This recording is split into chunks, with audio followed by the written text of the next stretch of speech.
안녕하세요. 여러분, 백영기 목사입니다. 오늘 여러분들과 함께 에스겔 14장 12에서부터 23절 보겠습니다. 에스겔서 14장 12에서부터 23절까지의 내용을 살펴보도록 하겠습니다. 자, 오늘 본문에 대한 개관을 잠깐 설명드리겠습니다. 하나님께서 어저께 이제 장로 그룹까지 해가지고 모든 계층을 다 이야기를 하신 겁니다. 그 남자 예언자, 여자 예언자, 리더 그룹, 선지자 그룹 하시고 지도자의 그룹에서 백성, 장로에 대해서 이제 이야기를 전 그룹이죠. 그러니까 여기서 우리가 알아야 될 게 하나님께서 바벨론으로 포로로 온 사람들로 거룩한 씨앗이 되겠다 하셨지만 실제적으로 포로로 나온 사람들이 하나님을 향해서 온전한 마음을 갖고 있었냐? 아니었다라는 거죠. 그들도 예루살렘에서 있던 사람들이니까 포로로 잡혀왔지만, 그래서 하나님께서 이 포로로 나와 있는 사람들을 다시 재교육한 과정을 가져가시는 건 거예요. 본토 아비 집을 떠나 내가 내게 지시할 땅으로 가라 라고 하셨지만, 아브라함이 수없이 많은 유혹에 노출이 돼서 자기 아내도, 믿음의 아내, 하나님께서 씨앗을 주시겠다라고 한 아내도 다른 이집트 왕들에게 내 누이라라고 속이고 주고 그냥 가는 거예요. 잠자리 하러 가는 거지. 근데 자기가 부와 명예를 위해서 자기 아내를. 근데 문제는 뭐예요? 그렇게 되면 하나님의 씨앗이, 하나님의 혈통이 흐트러지잖아요. 하나님이 어떻게 해요? 건져오시잖아요. 어떻게 건져와요? 애구방에게 나타나셔가지고 하나님이 가만 안 둔다고 그래서 깜짝 놀래가지고 하나님이 건져오신 거예요. 그러니까는 아브라함도 본토 아비 집을 떠나 내가 내게 지시할 땅으로 가라라고 하셨는데 아브라함도 완벽하지 못했어요. 하나님께서 이거를 계속 다져가시는 시간이 필요해요. 지금 바벨론으로 포로로 잡혀온 사람들도 완벽하지 못해요. 이들도 뼛속부터 예루살렘이거든. 예레미야 이야기를 안 들은 사람들, 예레미야의 이야기를 들은 사람이 없어요. 그 사람들이기 때문에 예레미야와 똑같은 이야기를 하는 에스겔의 이야기를 듣겠냐고요. 안 듣지. 그러니까 하나님께서 이들을 재교육하고 야단치시며 경고 주시는 과정이에요. 여기서 우리가 알아야 되는 게 만약 우리가 에스겔서에 나오는 하나님의 구루터기처럼 하나님의 미래를 향한 씨앗이라 할지라도 우리도 하나님 앞에 훈련받는 게 필요하다라는 이야기를 할 수 있는 거예요, 지금. 왜냐하면 이 사람들은 예루살렘에서 바벨론으로 온 사람들이니까. 그러한 훈련의 과정에 대해서 전 그룹을 다 치셨고, 오늘 무엇을 이야기를 하시냐면, 이렇게 내가 훈련을 시키는데 끝까지 말을 안 들어. 그럼 하나님이 치신다라는 거예요. 경고를 주시는 거예요. 근데 칠 때 어떻게 치느냐? 노아, 다니엘, 욥을 이야기를 하세요. 노아와 다니엘, 욥이 나타난다 하더라도 노아와 다니엘과 욥이 의로우니 그들은 그들로만 살아남고 나머진 다 죽는다라는 얘기예요. 이걸 어떻게 이해하셔야 되느냐? 노아와 다니엘과 욥이 하나님을 향하여 이 백성들을 대변하고 중개하는 역할로 성경에서 여기는 겁니다. 중재장군 거죠. 노아와 다니엘과 욥이 하나님을 향해서 중재를 잘하는 성경의 인물로 보는 거예요. 근데 지금 이스라엘 백성들이 끝까지 말을 안 들어. 근데 너희들이 변호사라고 하겠습니다. 너희들이 좋은 A급 변호사를 써. 그게 누구냐? 노아와 다니엘, 욥. 근데 노아와 다니엘과 욥이 A급 변호사로 너희들을 변호한다 할지라도 노아와 다니엘과 욥이 그들은 의인이니까 그들의 의로 그들은 살아남고 나머지는 다 죽어요. 근데 나중에 어떤 이야기가 나오느냐?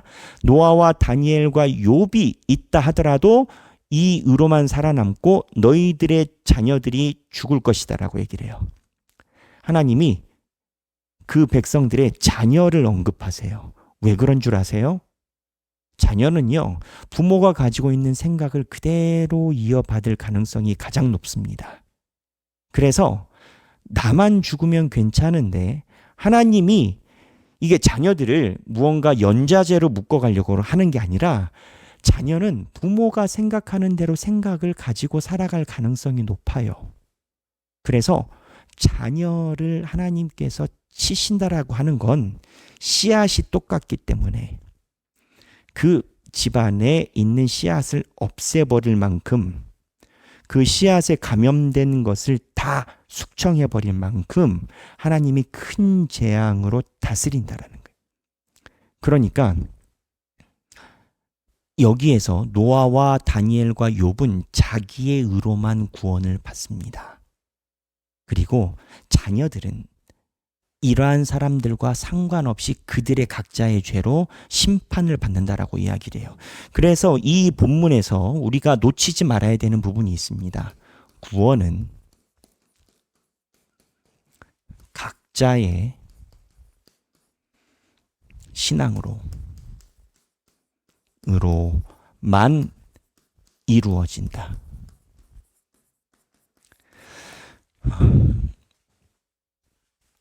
어떠한 사람이 이야기를 해요. 우리 가족 중에 목사가 많이 있습니다.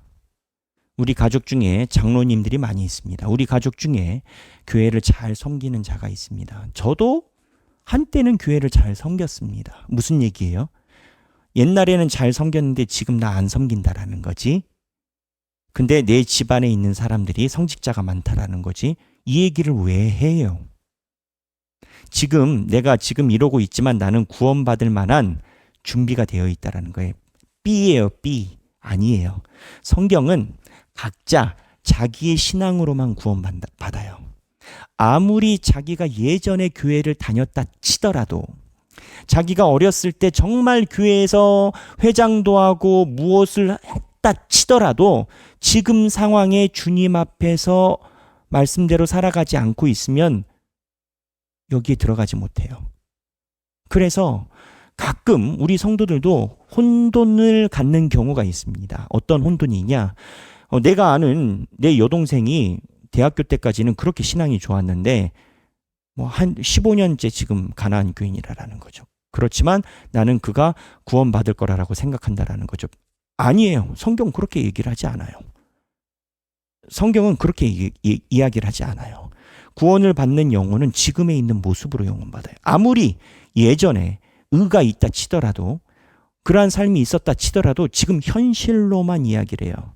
그래서 여러분 지인 중에 구원의 대상이 있어요. 이거를 여러분 유념하셔야 돼요. 여러분도 마찬가지고 저도 마찬가지. 그래서 여기 본문에 보면 하나하나 살펴보도록 하겠습니다. 14장 12절인데요. 제가 설명드린 말씀, 다시 12절부터 시작합니다. 여호와의 말씀이 내게 임하여 라고 나옵니다. 여호와의 말씀이 또 내게 임하여 이르시되 라고 나와요. 인자야, 에스겔이죠. 가령 어떤 나라가 불법을 행하여 내게 범죄함으로 내가 손을 그 위에 펴서 그 의지하는 양식을 끊어 기근을 내려 사람과 짐승을 그날에서 끊는다 하자. 쉽게 얘기를 하면 인자야 내가 벌 준다 하자. 비록 노와 다니엘, 욥, 제가 얘기를 했죠. 변호사 생각하시면 돼요. 이 세 사람이 거기에 있을지라도 그들은 자기의 공의로 자기의 생명만 건지리라. 자기의 생명 누구예요? 노아, 다니엘, 욥만 살아난다라는 거예요. 나 주 여호와의 말이니라. 가령 내가 사나운 짐승을 그 땅에 다니게 하여 그 땅을 황폐하게 하여 사람이 그 짐승 때문에 능히 다니지 못하게 한다 하자. 자, 사나운 짐승. 그러니까 하나님의 징계는요, 꼭 마귀가 나타나고 귀신이 나타나고 그런 게 아니에요. 실제적인 현실의 상황을 하나님이 조성한다는 거예요. 사나운 짐승을 그 땅에 다니게 하여 그 땅을 황폐하게 하여 사람이 짐승 때문에 능히 다니지 못하게 한다 하자. 비록 이 세 사람이 거기에 있을지라도 나의 삶을 두고 맹세하노니, 이 세 사람이 누구죠? 노아, 다니엘, 욥. 그들도 자녀는 건지지 못하고, 노아, 다니엘, 욥이라 할지라도 그들도 자녀는 건지지 못한대요. 철저하게 자기의 의로만 구원받는데요. 자기만 건지겠고 그 땅은 황폐하리라.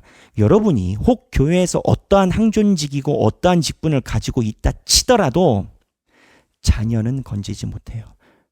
자녀는 자녀의 신앙으로 하나님이 심판하세요. 그럼 자녀를 이야기를 하면 형제는요, 마찬가지죠. 성경이 이야기라는 각도가 그래요. 황폐하리라 주 여호와의 말씀이니라. 가령 내가 칼이 그 땅에 임하게 하고 명령하기를 칼아, 칼입니다. 칼. 하나님이 전쟁을 뒀다라는 거예요. 그 땅에 돌아다니라 하고 내가 사람과 짐승을 거기에서 끊는다라고 하자.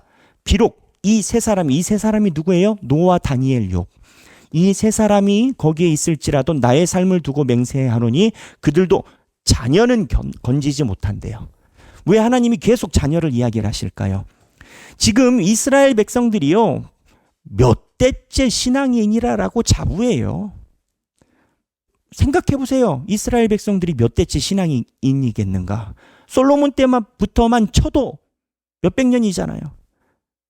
그러니까 내가 아버지, 어머니, 뭐 기타 등등 아니라라는 거예요. 우리는요, 우리 지인에 다 있다니까요, 여러분. 여러분 자녀, 형제, 부모 건지지 못한다라는 거예요. 자기만 건지리라.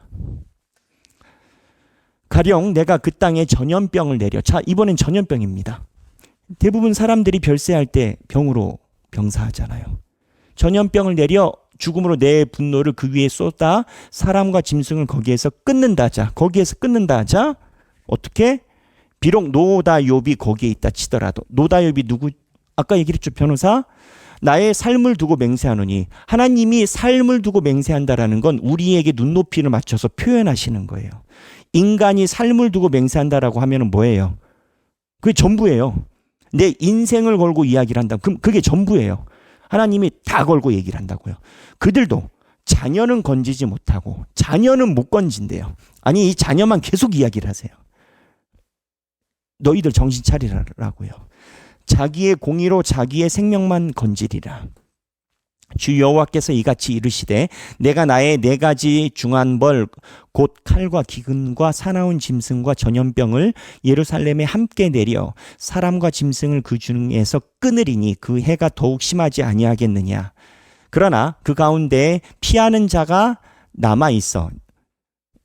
자, 여기 분위기가 전환이 됩니다. 피하는 자가 남아 있대요. 지금 예루살렘에 하나님께서 징계를 내리고 피하는 자가 있을 거래요. 근데 그들이 끌려 나와요. 끌려 나오리니 곧 자녀들이라. 이 사람들은 칼에서 살아남아 바벨론으로 온 거예요. 근데 그들이 너희에게 나오리니 너희가 그 행동과 소행을 보면 내가 예루살렘에 내린 재앙 곧 그 내린 모든 일에 대하여 너희가 위로를 받는데요. 이게 무슨 말이에요? 이게 무슨 말일까요? 위로를 받는데요. 무슨 얘기냐? 이런 겁니다. 하나님, 왜 예루살렘에 저렇게 다 죽이십니까? 주여, 저 사람들 너무 불쌍해요. 그래서 예루살렘에서 죽지 않고 포로로 잡혀온 사람이 왔어요. 근데 세상에 이건 진상이네. 예루살렘에서 포로로 잡혀왔는데 야, 이거 완전 나쁜 놈들이네. 무슨 얘기냐? 예루살렘에 10년 이상 더 거주하면서 완전 악인들의 사회가 돼서 생각하는 구조 자체가 뇌가 잘못. 그래서 이 사람들이 샘플로 온 거예요. 그래서 야, 저럴 것 같으면 내가 봐도 나쁜 놈들인데 하나님이 저래서 예루살렘 남아있는 내 동족들을 치셨구나 라고 샘플로 보여준다는 거예요. 여기에는 많은 생각을 가지고 있어야 돼요. 가끔 우리가 그런 얘기를 하잖아요. 하나님이 저 나쁜 사람 왜 안 죽이시는지, 왜 저 집은 저렇게 잘 되는지 모르겠다라고 생각하잖아요. 그때 하나님이 치셨을 때 아, 불쌍하다. 왜 목사님들은 왜 꼭 그렇게 이야기를 할까? 불쌍한데 했는데 나랑 가까워졌어. 이게 교인들이 참 재밌는 게 멀리 있는 사람들에겐 자비로워요. 근데 목사님들이 이야기를 하는 것에 대해 받아들이기 힘들죠. 멀리 있는 사람들한테 자비로운데 가까이 하게 되는 일이 있었어. 옛날에는 겉으로만 본 거지. 예루살렘 성전에 있는 사람들이 참 착할 것이다. 하나님이 치시니까 얼마나 불쌍할까. 마음 심적인 동조를 가져간 건 거예요. 아유, 불쌍해. 내가 어떻게 챙겨줄까. 막 그런 건 거예요. 근데 예루살렘에서 포로로 잡혀왔어. 근데 이 사람들의 소행을 보니까 야, 이거 완전 진상이네. 이거 안 되겠네. 말이 안 통하네. 하나님이 칠만하다 해서 너희가 위로를 받는데요. 재미있지 않아요? 우리는 재미로 읽을 수 있지만 이게 우리 현실과 관계가 있어요. 하나님의 재앙에서 살아남는다 하여 다 의인은 아니에요. 하나님이 샘플로 남겨놓으시는 경우가 있고, 그리고 그 사람들을 봤을 때 우리도 이걸 가져가야 돼. 멀리서 볼 때는 하나님의 마음보다 불쌍하다 생각을 한 거예요. 멀리서 볼 때는 하나님 너무하시다 그런 거야. 아니 왜 이렇게 사랑이 없냐 그럴 거야. 근데 자기가 가까이 지내게 됐어. 보러 왔으니까 진상이라는 거예요. 하나님이 칠만 하더라라는 거예요. 그렇게 혼날만 하더라라는 거예요. 무슨 얘기냐? 내가 판단하는 대로 사안을 분석하는 것이 참 어리석다라는 거예요. 하나님께서 판단하심이 맞다라는 거예요. 너희가 그 행동과 소행을 볼 때 그들에 의해 위로를 받는데요. 뭘 볼 때? 그 행동과 소행을 볼 때 내가 예루살렘에서 행하는 모든 일이 이유 없이 한 것이 아닌 줄을 알리라. 왜? 예루살렘에서 10년 후에 포로로 잡혀온 사람들 보니까 이 사람들은 뇌구조가 다른 건가? 아무리 내가 사랑으로 가고 싶은데 예루살렘하고 동조하고 마음을 품었지만 가까이서 살아보니까 아닌 건 거지. 주 여호와의 말씀이니라. 그래서 여기서 우리가 나눌 수 있는 내용은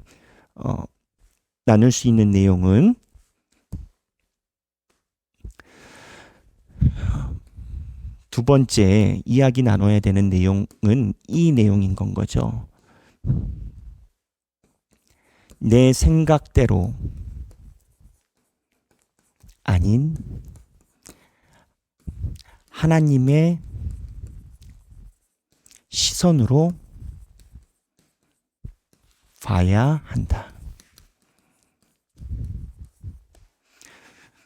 위로받을 거래요. 위로가 무슨 위로예요? 하나님이 잘하셨다는 거지. 근데 오늘 제가 여러분들과 나누고 싶은 핵심 포인트는 여기에 있어요. 구원은 각자 신앙으로만 이루어져요. 자녀 이야기래요. 왜 자녀 이야기가 나올까요? 이 전도에 대해서 한번 이야기를 해봅시다. 전도는요, 교회에서 신앙을 가진 사람들의 절반 이상은 자기가 굉장히 신뢰하는 사람을 통해서 교회에서 신앙생활을 합니다. 그게 누굴까요? 대부분 가족이에요. 그러니까 가족이 전도를 하는 확률이 높고요. 가족이 아닌 다른 사람들에 의해서 전도가 되는 경우는 확률이 좀 낮아요. 왜냐하면 그만큼 지인들을 통해서 신뢰를 가져가니까. 거꾸로 얘기를 하면 여러분들 지인들, 가족들이 만약에 헤매이고 있다면 여러분이 가장 A 아니에요. 여러분이 하나님이 볼 때 가장 확률이 높은 방법이라고요. 여러분이 안 해서 그렇지. 그러면은 이 전도를 안 하는 사람들, 우리들의 마음엔 이런 게 있어요. 그래도 우리 집안이, 그래도 저 언니가 또는 저 형이 또 삼촌이 한때는 하나님을 잘 믿었는데, 그러니까 그걸 가지고 하나님께서 그래도 구원해 주시겠지. 아니라라는 거예요. 지금 있는 걸로. 그럼 그 얘기를 누가 하냐고요. 자녀 문제 얘기를 하잖아요. 아버지가 이야기를 하는 거지. 가장 가까운 부모랑 형제가 이야기를 하는 건 거지. 그럼 이렇게 생각해요. 목사님, 우리는 가족 사이에서 그런 이야기를 하는 게 너무 어려워요. 불편해지고 가족 가까운 사이에서 불편해지면 너무 생활이 힘들어져요. 라고 생각을 할 수가 있어요. 제가 드라마 하나를 봤어요. 아니, 드라마가 아니라 이제 쇼츠를 본 거죠. 제목도 모르겠어요. 근데 요즘에 직장 생활에 관련된 무슨 드라마가 있나 봐요. 근데 거기에서 30초 정도 되는 쇼츠에서 아버지가 아들에게 이야기를 하는 거예요. 직장 생활인데 대기업에 다닌 거예요. 근데 아버지가 이제 임원으로 승진을 하고 싶은 건 거지. 근데 임원으로 승진할 때 루트가 서울대, 연대, 고대 나오고, 그리고 서영고 스카이 나오고 실적 인정받아서 임원으로 간다 이건 거지. 아들이 공부를 잘 안 하려고 하고 노력을 안 하려고 해요. 그랬더니 아버지가 정색을 해요. 그리고 정색을 하고, 너 인생 그렇게 살아서 나중에 아빠처럼 대기업에서 집 사고, 대기업 다니면서 차 사고, 대기업 다니면서 자식들 키우고 할 수 있을 것 같아? 라고 이야기를 해요. 아들이 좋아하겠어요? 싫어하겠어요? 싫어하지. 왜냐하면 아버지가 훈계는. 근데 아버지는 왜 이야기를 해요? 자기 인생에서 직장 생활에서는 그 경험이 생명 같은 건 거예요. 생명 같은 건 거예요. 듣는 아들은 불편해. 근데 왜 이야기를 해요? 생명 같은 건 거예요. 그런데 복음은 왜 그 불편함을 감수하지 않냐고. 왜 복음은 상대방이 불편하다라고 해서 자체 검열로 주머니에 집어넣냐고요. 다른 거는 다 상대방이 불편해도 자녀들에게 이야기를 해요. 그게 맞고 그름을 따지는 게 아니에요. 세상적으로 그리 보이는 것을 부모는 자식에게 정색을 하면서 이야기를 해. 근데 왜 복음은 그렇게 가지 못하죠? 그 이야기인 건 거예요. 그래서 오늘 14장 12에서 23절 굳이 자녀만 이야기를 하는 건 아닙니다, 여러분. 누차 얘기를 드리지만 구원은 각자의 신앙으로만 이루어지고 지인 중 구원의 대상이 있다면 우리가 제1 전달자임을 꼭 기억해야 된다라는 거예요. 지금 노다 욥이 있어도 중개자가 그들에게 있다 치더라도 전혀 영향을 미치지 못한다라고 하나님이 이야기를 하는 거예요. 그래서 이 부분 그 다음에 내 생각대로가 아니라 하나님의 시선으로 봐야 된다. 포로로 잡혀온 사람들 보고 그때서야 깨닫는다라는 거잖아요. 예전엔 하나님이 저 사람들 왜 이렇게 때리실까 그래 놓고 하나님이 가까이 살게 포로로 잡아왔어. 살아보니까 진상이야 못 살겠어. 아, 이 사람들은 멸망했었어야 되겠구나. 그때서야 안다라는 거예요. 무슨 얘기냐? 네가 느끼는 대로 판단하지 말라라는 거예요. 하나님께서 보는 대로 따라봐야지. 이 두 가지 내용이 무게가 굉장히 큽니다. 오늘 14장 12절에서부터 23절까지 내용을 보시면서 이 두 가지 내용에 착안하여 우리가 나눔을 하면 좋겠습니다. 오늘 에스겔 14장 12절에서 23절 행복한 성경 읽기 되시길 바랍니다. 감사합니다.